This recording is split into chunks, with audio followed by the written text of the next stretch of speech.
how to set up your IP phone equipment.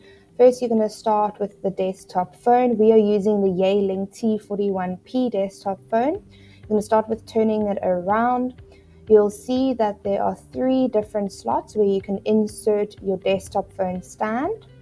You insert it, slide it in, and then when you turn it around, it will stand. Next, you take your curly cord. You're going to take the short end of your curly cord and you're going to insert it into your handset.